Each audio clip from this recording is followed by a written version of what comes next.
everyone, and welcome to Much Better People. This is a podcast created for those transitions in life, especially the ones that might be kicking your ass a little bit more than others. I'm your host, Soumya, and each week I'm joined by a different guest to discuss their loves and losses in their 20s and the lessons that they've learnt and that they'll bring into their 30s to hopefully make the transition a little bit easier. So, today's guest is somebody that I met relatively recently, only about 3 or 4 weeks ago, on a very popular dating app called Schminder. And in that time, we've realised that actually we have a lot to talk about and are able to kind of challenge one another and respect one another in a nice way. So I thought I'd ask him on because, you know, I like to do him a favour. He hasn't got much else going on. Joonas is somebody I would say is a force of nature. He has a brilliant mind, and I know that because he's the only person that's ever got me to listen to a Jordan Peterson podcast episode, and probably is the only person that will ever do that. So Joonas, I guess at the minute, is obviously in Manchester. He is from Estonia and has been spending pretty much a lot of his life changing up what he does every few years. Him talk to you a little bit about that and his journey to where he is now. And of course, he's going to give us some really good lessons that we can use in life and we'll all thrive. So welcome. Hello, thank you for having me on. So quick recap about what I've been doing, how I got here. Mm-hmm. So my philosophy in life is to, as soon as something gets too comfortable for me, or I feel that my next couple of years become predictable, I switch up my life. So usually I change my job. So my degree was in finance. I did my career in finance. It took me about 3 years to get to the top. Then I switched, started a football club, built that. Then I switched, became a game designer. And now just from this year, I switched up and started YouTube. So this is the most recent upgrade in my life. Okay, nice. With your YouTube channel, yeah. I know that you're doing your, what you call a Fucket list. Yes. Yeah? Yeah, let's call it a Fucket list. Fucket list. So it's almost like the antithesis of a bucket list because you've got to get your ass in gear and do it way before you die.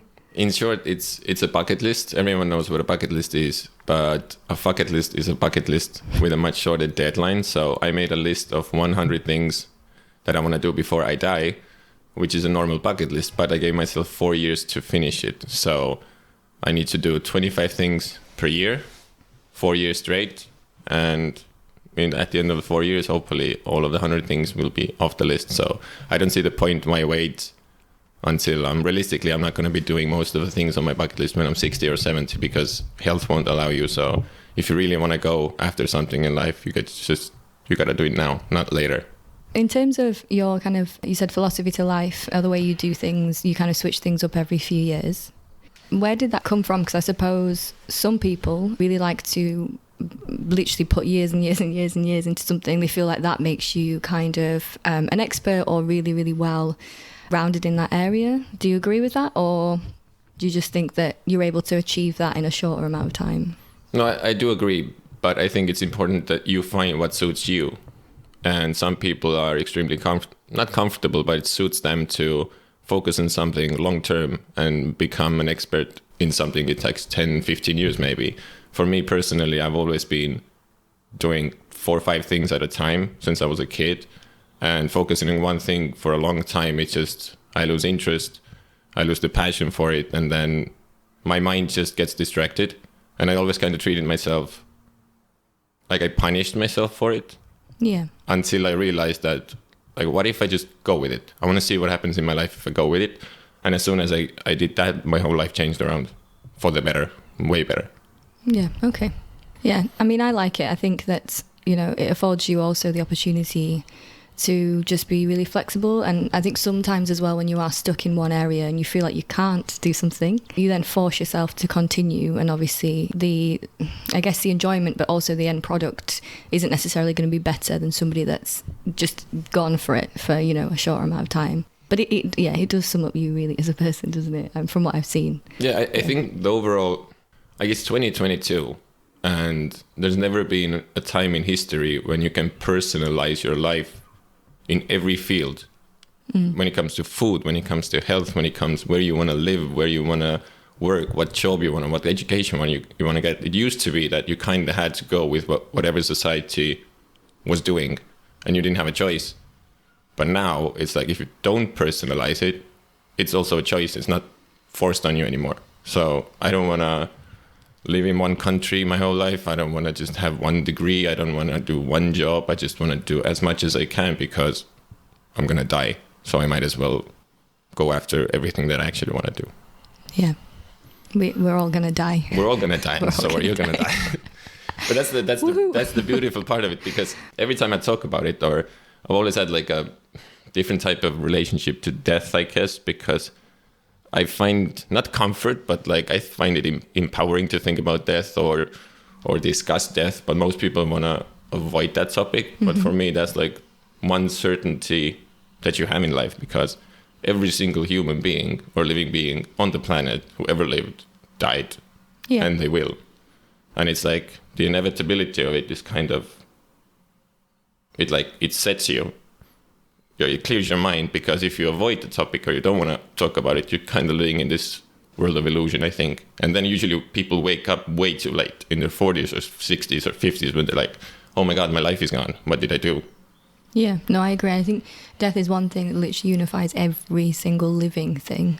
So, yeah, I think it's a good philosophy. Yeah. This podcast I created, as I said at the beginning, to talk about transitions in life, because I noticed that a lot of people around me were especially struggling, obviously, with the pandemic as well. And that was a huge transition, I guess you can call it, that was forced onto pretty much everyone. And I guess everyone experienced it a little bit differently. And I wanted to create something that others could kind of listen to if they were also having problems in quite turbulent times. So the things I picked are love, loss, and then I've already said lessons. So in terms of those three things, they don't necessarily have to go in order.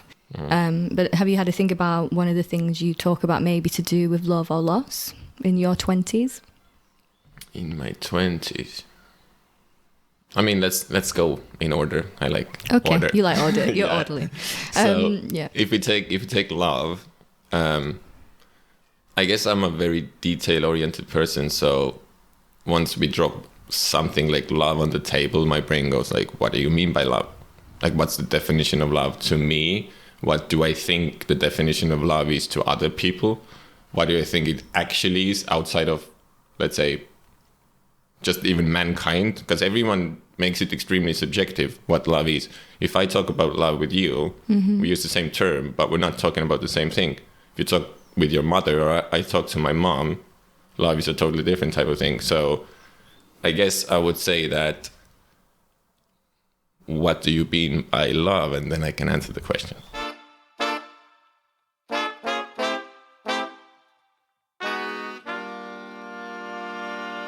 Okay, thanks for that. I'm meant to be asking the question. I'm joking. So love for me is just something that I would say is all-encompassing, and generally I'm talking about positive experiences that really stay with you and are things that bring, happiness or joy or some sort of memory for you that you actually enjoy and has really stuck with you. So it can be a thing that you loved, or a person, or a time in your life, something you've done. It can be anything, really. Well, for me, the first thing that comes to mind is that I love music. Yeah. And that's pretty much where it ends, and that's where it started. And when it comes to people, every time I talk about it, people are like, no, it cannot be true. But I don't think I've ever loved someone as a human being other than myself. Yeah. And I don't think it's a bad thing. Usually just when you bring up this topic to other people, they react in a weird way because they've never heard anyone say that before. Mm-hmm. And then they don't think it's true.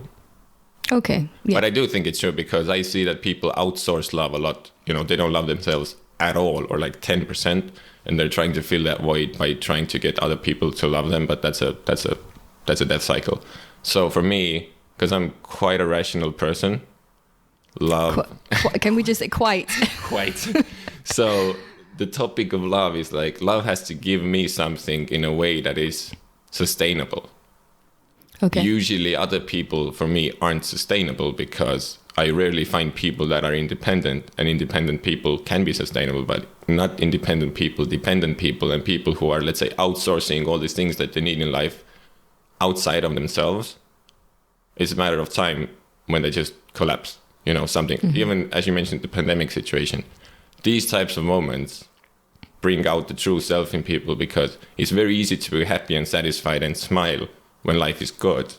But your true character comes out when something happens that's totally out of your control.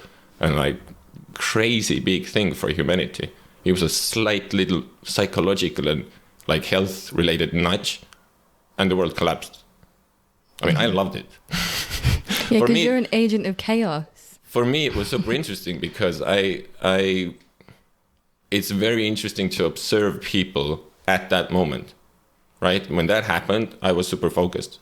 I talked to people, I reached out to people, I started talking to people because I wanted to see what was actually happening in their mind. Yeah. Okay, so we'll come back to that, but I have a question as well. When I spoke to you about love, I suppose you said something really important, which was that people outsource that emotion, like they want that to be fulfilled by other things or people or whatever, you know, or some people put that into an activity. They kind of just zone in on one thing. Love for me as well is irrational. Is it that perhaps because you are a very rational person, is music for you something that makes you feel something and that's akin maybe to love, but you can't rationalize it? I think that, I mean, music definitely makes me feel something. That's the only thing that makes me feel something. But I think I can rationalize it. But that's also kind of the reason why since I was a kid, I wanted to study music, but I also didn't, because I didn't want to rationalize it for myself. Because once you get into it and you study it, it becomes, you know, if you start understanding something, you lose the magic, a bit of it. So, I mean, magic literally, because I do magic tricks as a hobby. It's the best example for that, because the only person that enjoys the magical part of it is everyone else other than the magician. Yeah. The person that knows how it works only gets the joy of performing and to share that magic with them, but they lose that part pretty much forever. It's very rare to experience that. Yeah, that's true. Okay, so you perform magic, and what do you enjoy when you perform tricks? Like, is there something in other people that they show you that maybe you don't have because you understand it and you know it's not actual magic? I think magic is like a small game, like a minimized life, because it's extremely balanced, because the art itself is extremely rational. Everything that happens is planned, under control, rational, and based on psychology, human behavior, and just sleight of hand and stuff like that.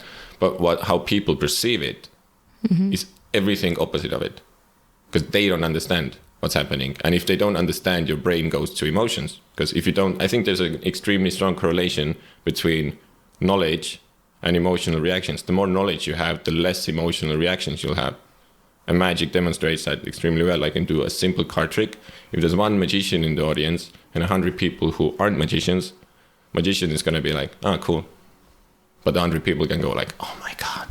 Yeah. They have magical skills. But it also happens in daily life all the time. So what's an example of that kind of happening in daily life? Let's say you break up with someone. If you understand what happened and why that breakup was necessary, sometimes one person can and the other person maybe doesn't. You can have one side that's like calm and the other side that reacts emotionally. Or pretty much everything in your daily life.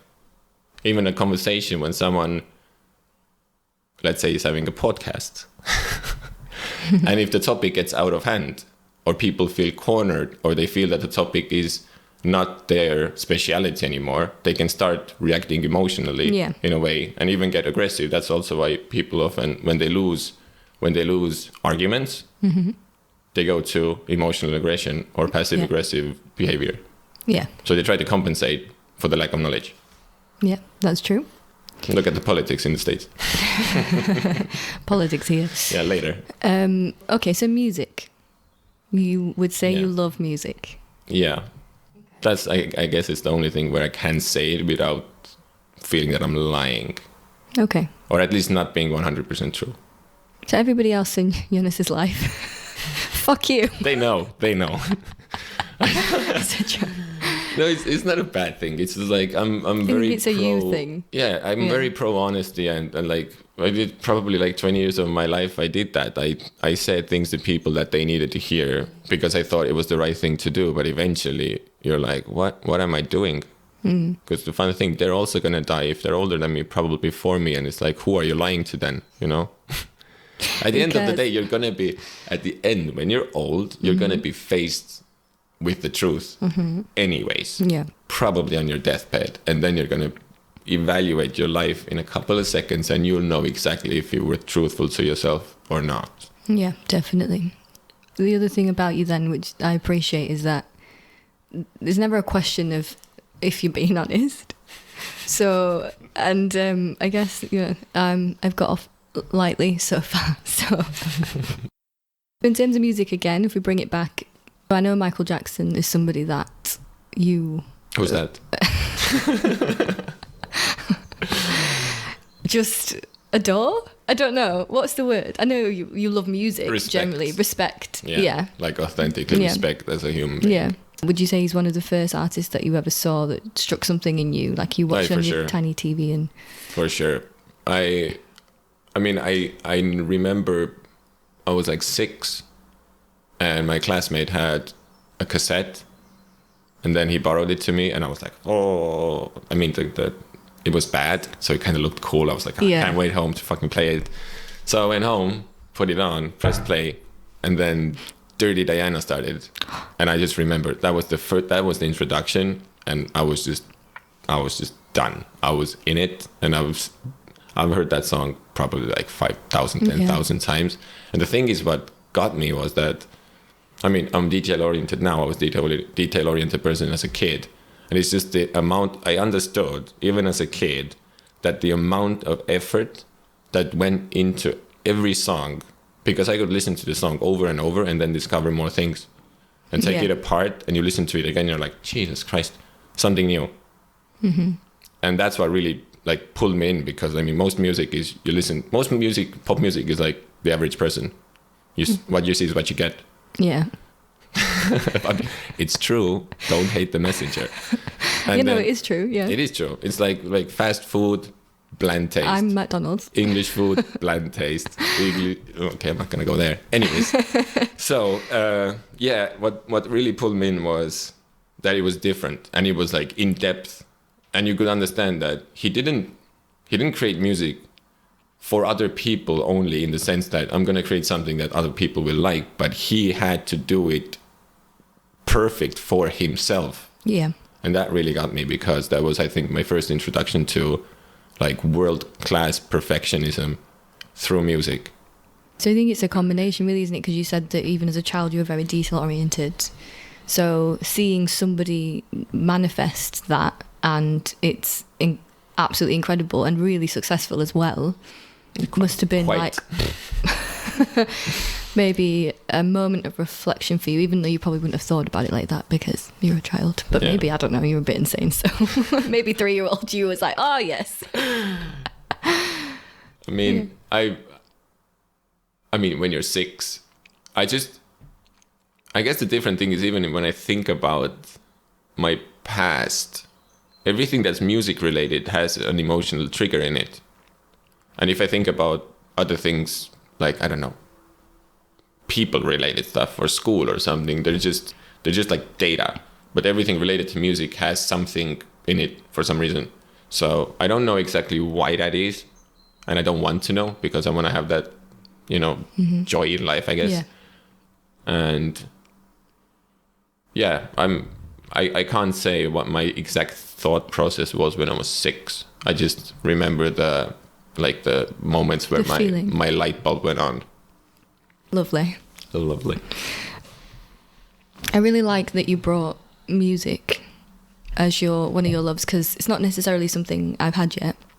And I would probably say that if I was to be interviewed, which I will be at some point on my podcast very soon, that would definitely be one of mine. And I think that when you talk about death unifying pretty much vampires exist, everybody in the world and every kind of living creature, I would say music is another one for me, because I like and enjoy and love so many different types of music. I mean, even when maybe I don't necessarily connect fully personally myself, I can still appreciate parts of lots of different types of music. So I think that helps me connect with lots of people.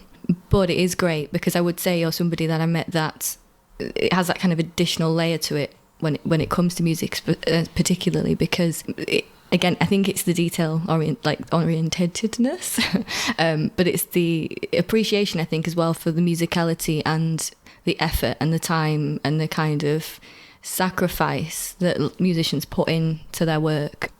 It's definitely something that I really appreciate in people.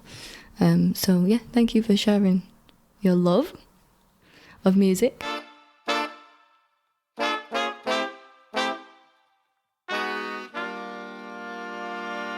I guess thinking, when we kind of talked about it before, as soon as I said love, loss and lessons, you were just like, they're all related. And I was like, yeah, that's what seems to be happening. So losses, what would you say, again, is something that you perhaps lost in your 20s that really sticks out to you, or, you know, has made an impact on you now?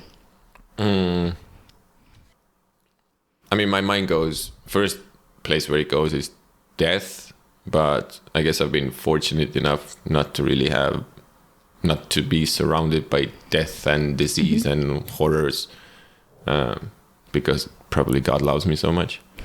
But but because you love yourself so much, and you are God. I know I am extremely lucky, but I mean, but even when I've had like friends die, they haven't been like extremely close friends. They're just people that I know, and it doesn't really hit me in a way that like it hits other people, probably because I have a very friendly relationship with death in my head, because I've really, really thought about it, and death is a part of life, and when it comes, it's kind of, yes, it's horrible, but it doesn't take me, it doesn't take me down.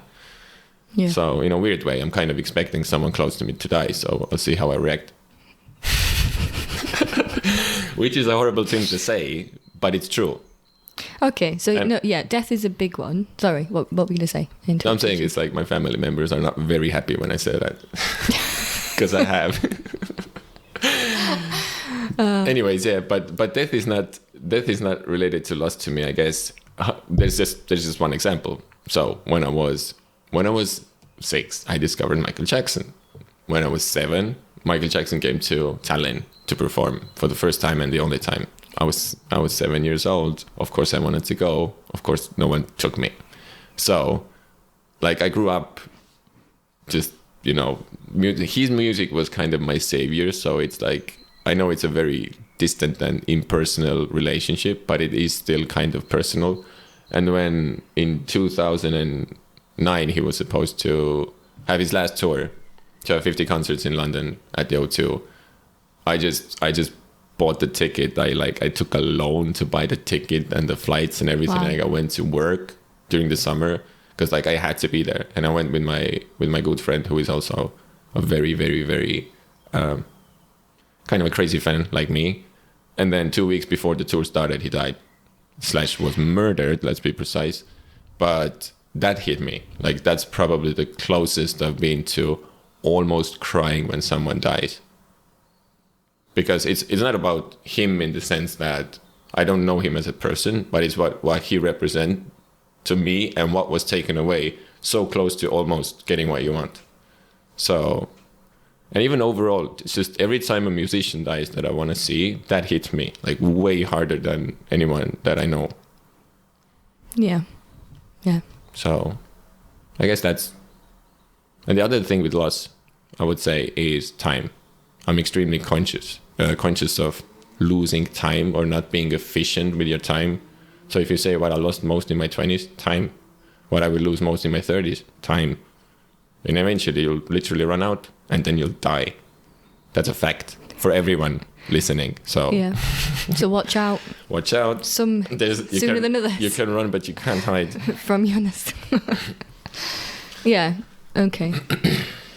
With losing time, what are the things that come alongside that you feel like you've lost in your 20s? I guess it's a part of life, but I think everyone does it, that sometimes you know what the right decision is, but you just delay it. Like quitting that shitty job, or quitting that shitty partner, or leaving your country, or there's always something keeping you, you're just waiting life to corner you so much that you're going to be like, oh, fuck this, and then you go. Yeah. So when you still have that comfort of having excuses or thinking about it, or, something has to go really, usually people make the right choice when something bad happens, like, I don't know, something happens to your health, people start making much better choices immediately because they lose the illusion of time. Someone says you might have 10 years to live.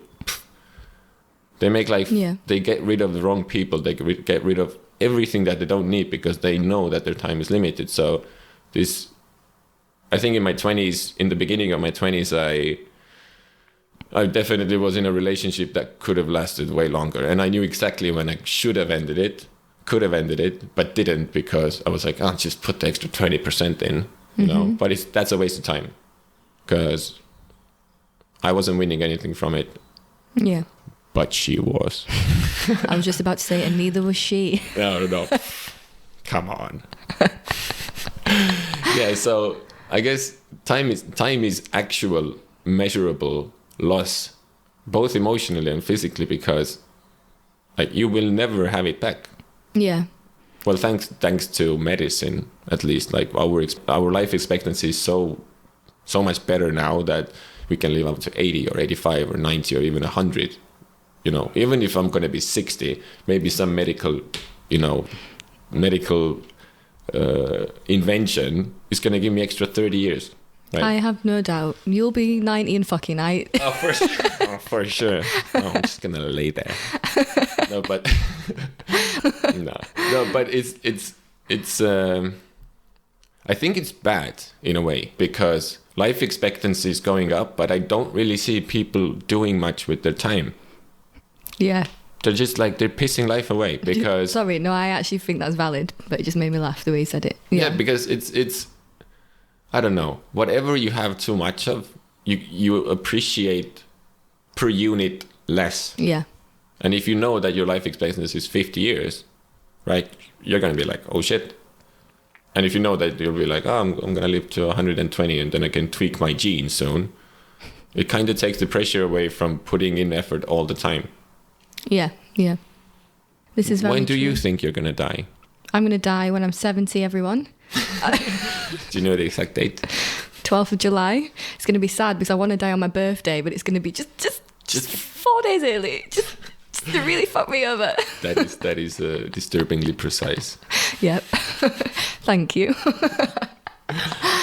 No, I agree with all of that. I think that time for me is one that's very scary to think about losing, as you've said. And it's for me personally, I suppose that resonates because I've done very similar things to you in the sense, or, well, I guess to a lot of people, of, well, you just try a little bit more. And then if you try a little bit more, the outcome will change. Spoiler, that's called wishful thinking. That's wishful thinking. And it never works. It doesn't. Don't see the best in people. Yeah. Like the advice that I give people is that, not that I think it's the right thing to do, but I just see that people are doing so much of the opposite that this advice works. So the advice is, if you meet someone, just like treat them okay, but assume that they're an absolute asshole and they need to prove to you that they're not.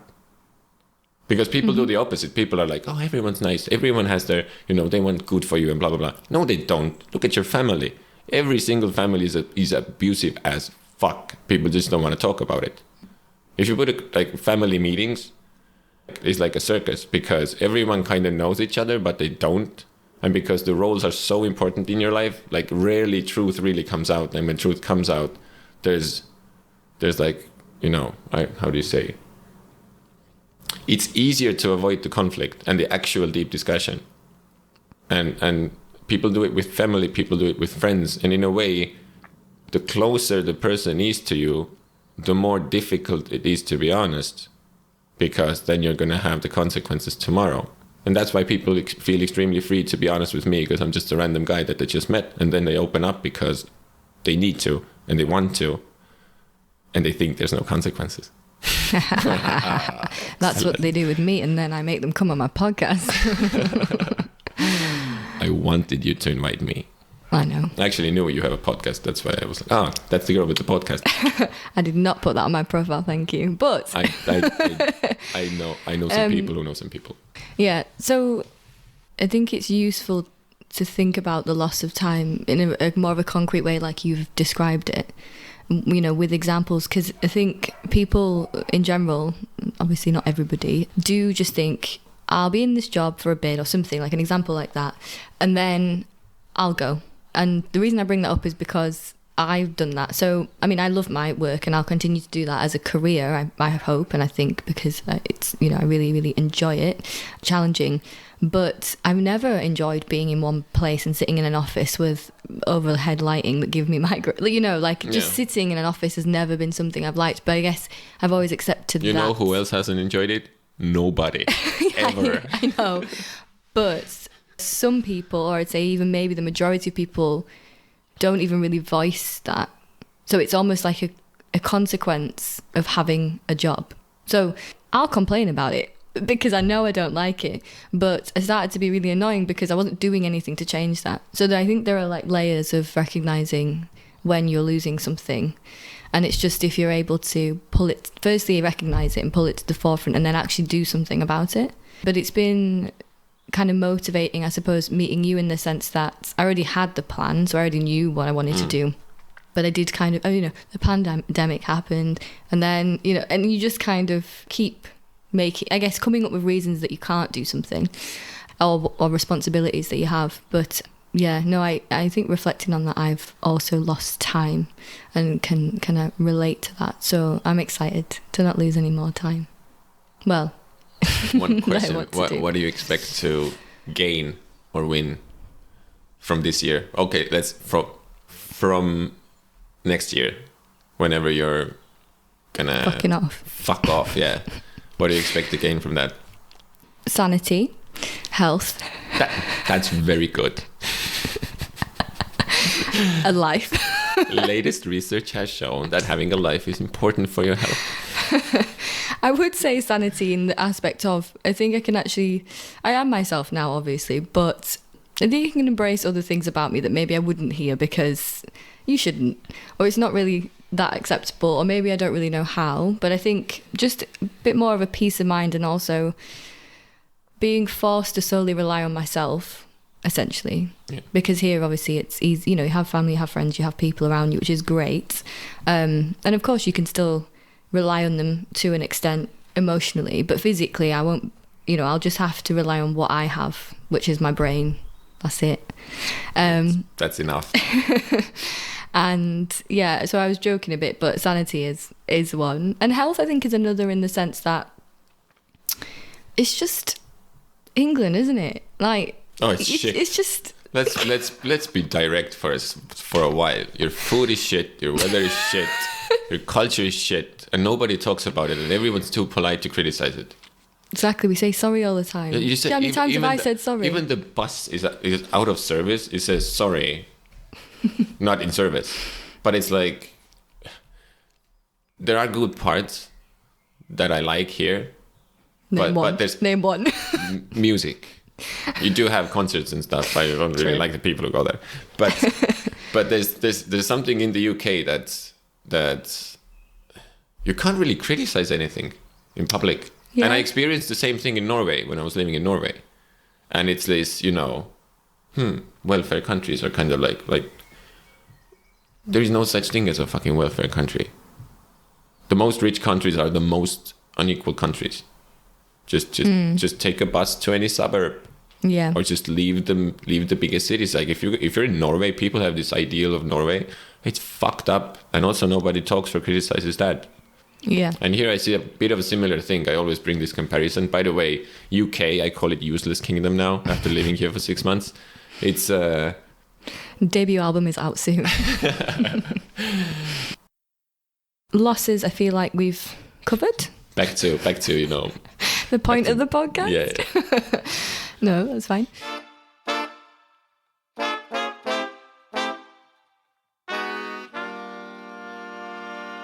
So your lessons that you've learned now that you're old as fuck.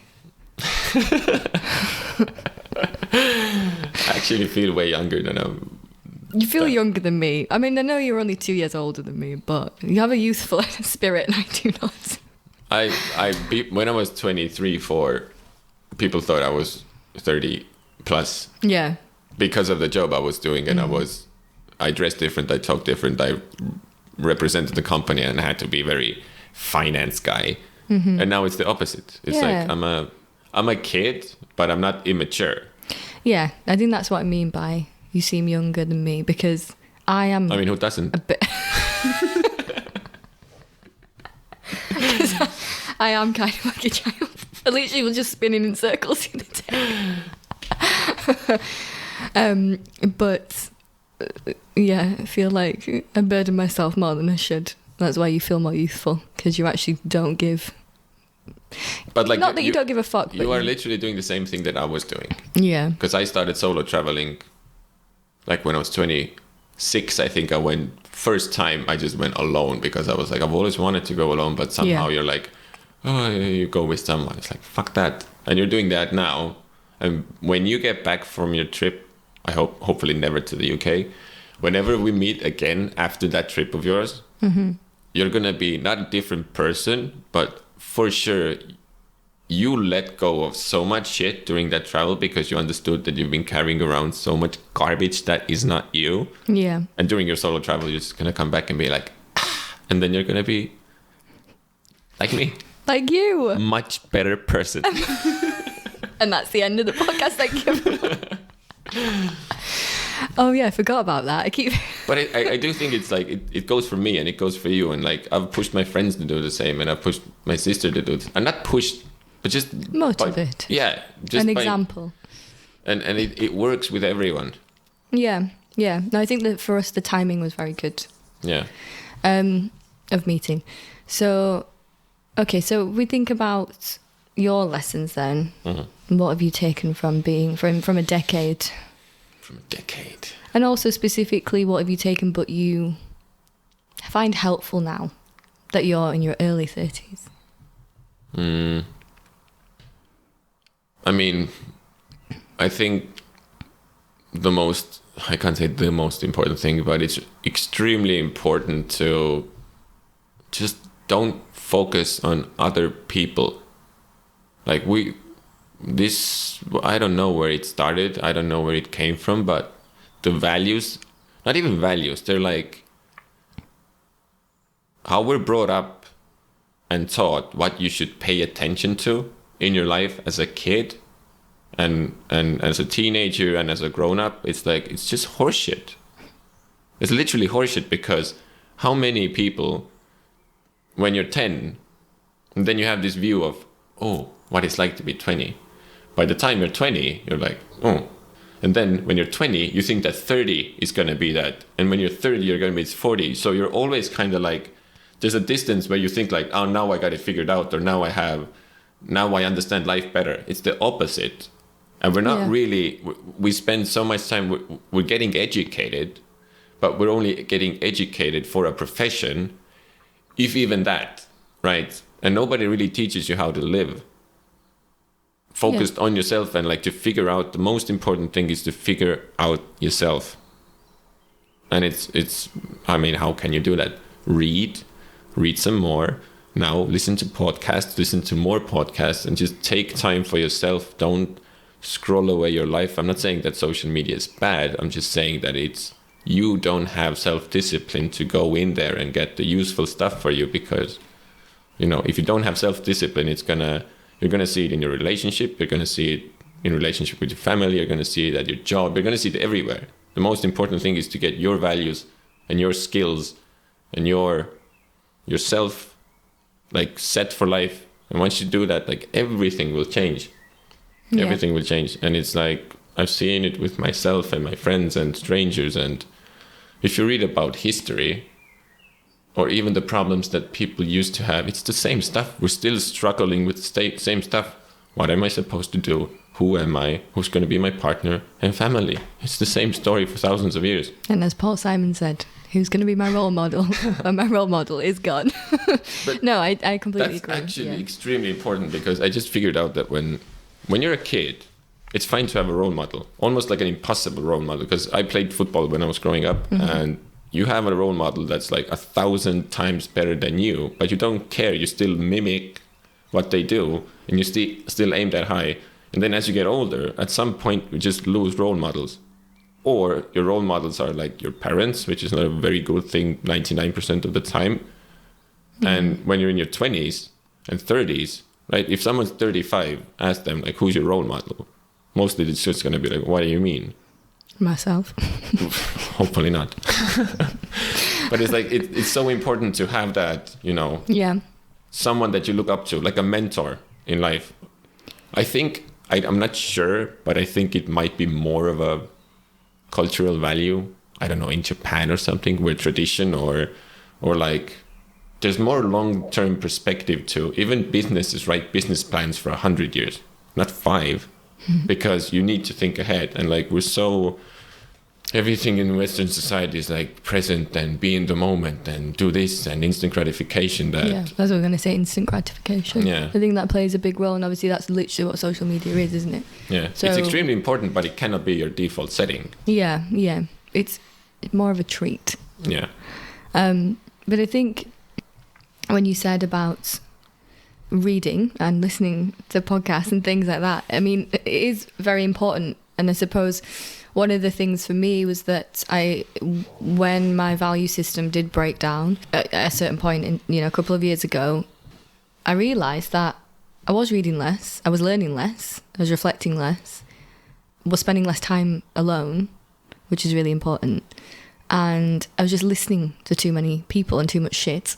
Yeah. So I kind of tried to strip a lot of that away. And one of the things was to get rid of social media, read more, which I love to do, and I've loved to do since I could read. No way. I started before that. Yeah, you were just, in the womb telling your mum. So podcasts are really important for me. It's one of the reasons I started this one, because I was actually really against them. Of course I was. Because I was like, no, I don't want to listen to someone in my ear telling me stuff, because that's what I was like.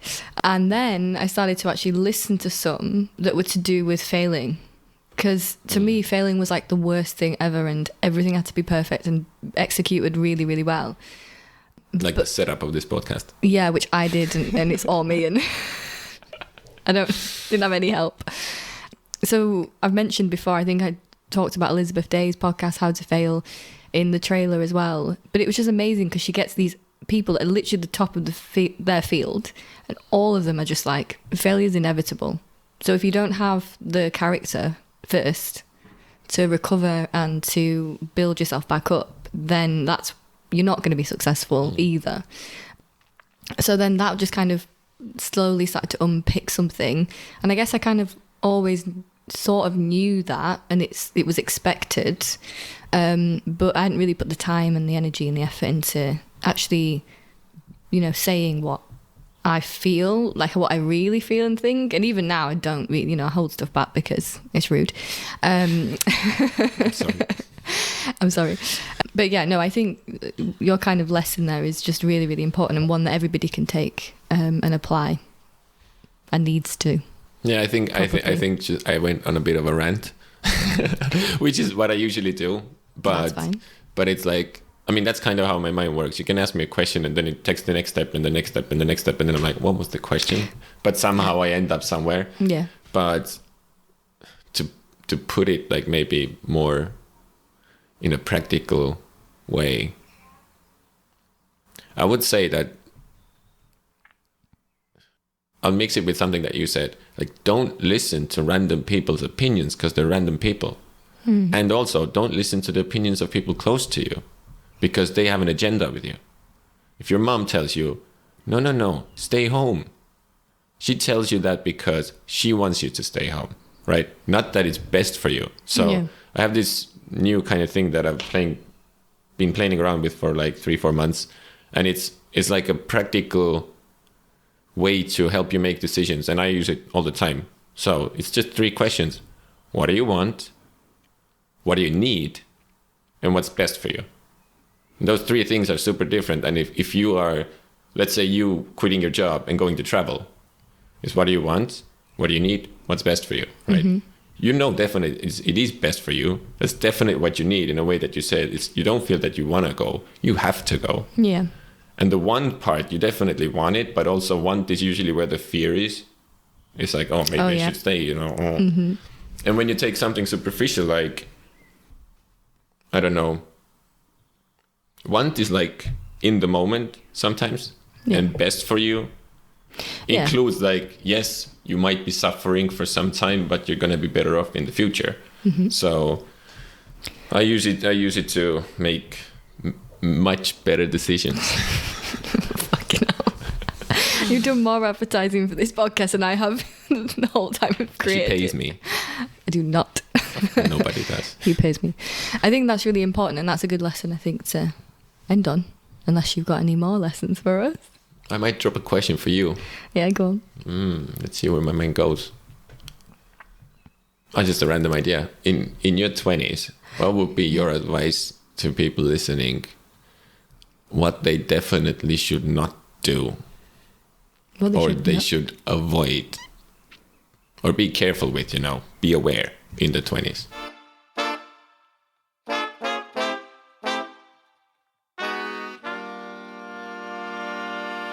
So this is a very honest and first answer. Avoid English food. That came into my head. Don't prioritize relationships. I can confirm that is. Especially when you're in your early 20s. Because no matter how much you feel like this is the person for you and you want to be with them, you need to be with them. It might not be best for you. And it is best for you.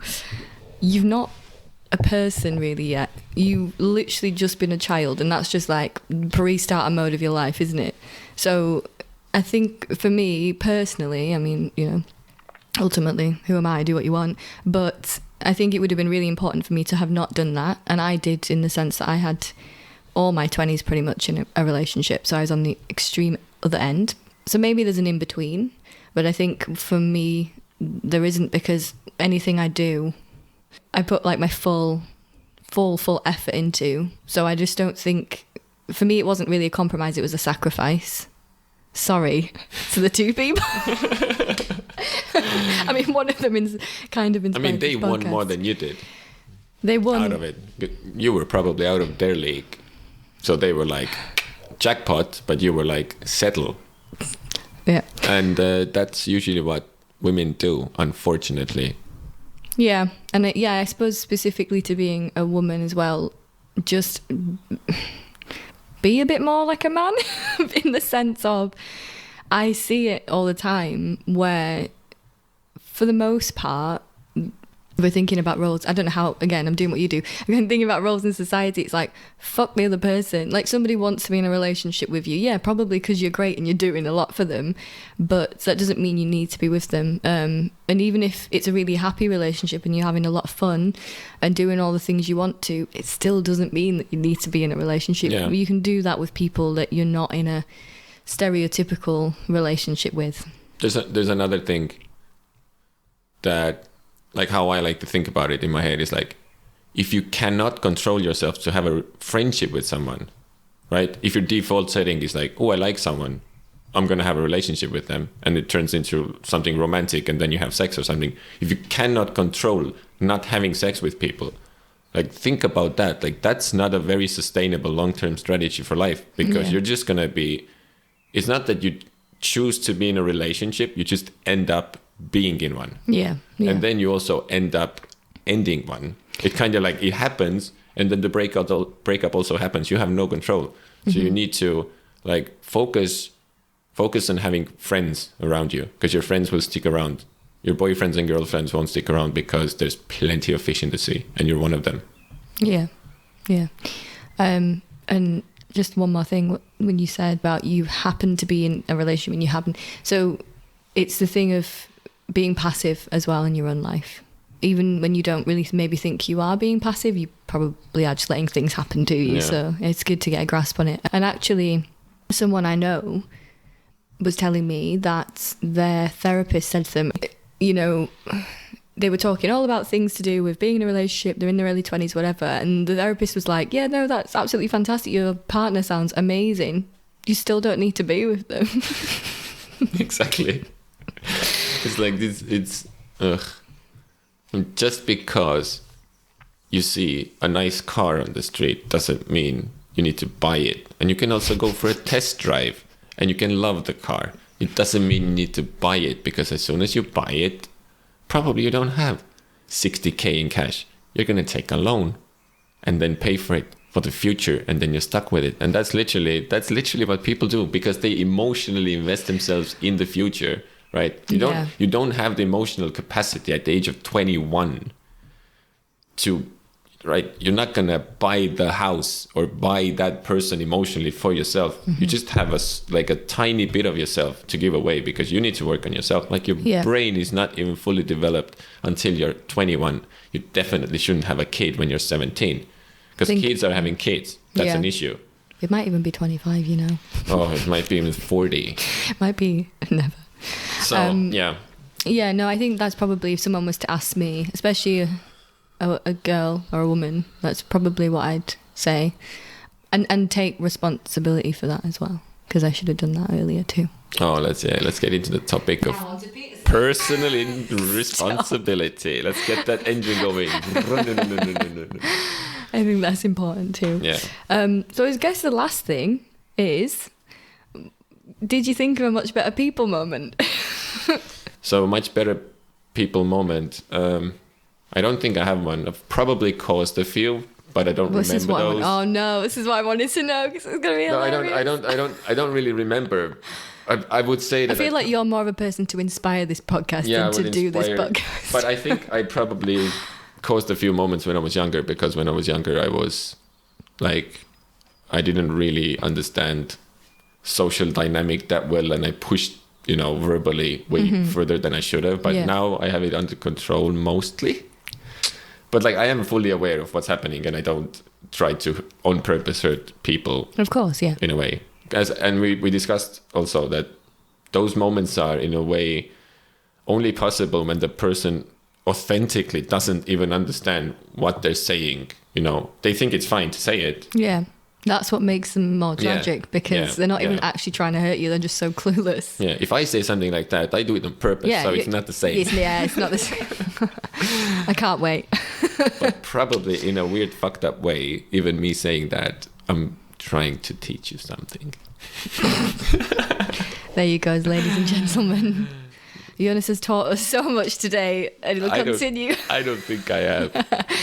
No, I appreciate you coming on. I think that your just way of being and living and perspective and everything is going to be very different to most of my guests, and obviously they'll be different to each other. And also, you're the token man, so... Yeah. Well, a little bit self-promotion. If you want to keep an eye on what I'm doing, then yes, go to YouTube. I'm not a good podcast host. I never said I was. Just delegate it to me. So yeah, tell us about your list as well. Yeah, the list. So the little next YouTube project I'm doing is called Before I Die. Surprise, surprise. And what is it about? It's about all the things I want to do before I die. As I mentioned, I made a list of 100 things. It's just a bucket list. I set myself a deadline of 4 years. So I call it a Fucket list. And right now, that's literally what I'm doing. I wake up. I don't work at a 9 to 5. I don't focus on anything else. My logic is that I want to wake up, and my daily life has to have the things that I actually want to do before I die actually are meaningful to me. So in that YouTube channel, I'm going to make one video per challenge that I'm doing. And at the end of 4 years, I'm going to have 100 videos. And it's going to be an absolute crazy journey. Some of the fun things on the list, like I ran a marathon here in Manchester. Yeah. It was awesome. I learned how to play the drums in 2 weeks. I also did an endurance run where I ran 4 miles every 4 hours for 48 hours. That's the David Coggins run, if someone knows that. I absolutely hate running, by the way. And some juicy things. I'm going to start a podcast. I'm going to write a book. I'm going to release an album. And my favorite one on the list is to go to space and look back at Earth. I was going to say my favorite one is to start a cult. Yeah. That's also to start a cult. Yeah, and also to start a conspiracy theory. I have different reasons why things are on the list there. So yeah, no, it's great, and you can check that out on your YouTube channel, which I will link in the bio, all by myself. Yes. Joonas obviously will also have a Instagram post, and we'll be tweeting about his episode, so we'll link all his kind of social media shit. And then that's it. On that happy thought, I would like to just say one more thing. Thanks. Bye.